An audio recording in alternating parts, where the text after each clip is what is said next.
Narito po tayo ngayon sa Manila Peninsula kung saan nakatanggap ang PNP Affairs Program na Sumbong Nyo Aksyon Agad ng 2025 Anak TV Seal Award.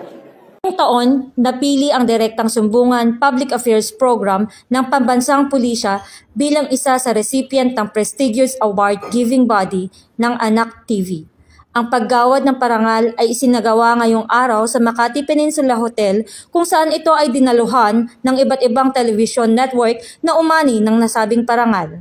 Tanggap ni Police Brigadier General Vina H. Guzman, Acting Director ng Police Community Affairs and Development Group, ang Anak TV Seal Award bilang pagkilala sa programang Sumbong Nyo Aksyon Agad kasama si Police Lieutenant Colonel Alex M. Apolonio, Acting Chief ng Complaints Referral Monitoring Center ng PICAG.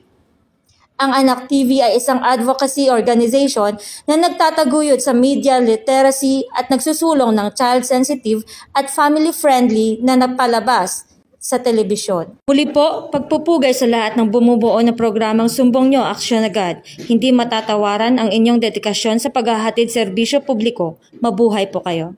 Mula sa pamunuan ng inyong pambansang pulisya na pinangungunahan ni Police Lieutenant General Jose Melencio Nartates Jr., ang Police Community Affairs and Development Group ay taus-pusong nagpapasalamat sa UNTV sa pagkilala sa parangal at pagbibigay parangal sa Sumbong Mo Aksyon Agad. Ito po ay magsisilbing inspirasyon para patuloy namin gampanan ang aming tungkulin, patuloy na magserbisyo, magbigay ng serbisyong matapat, mabilis at nararamdaman. Maraming salamat po sa inyo lahat.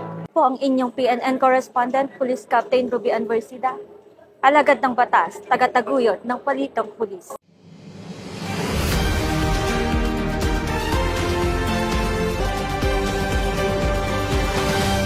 As long as they are united, we are all united. Sino magdidepend? Andyan yung military.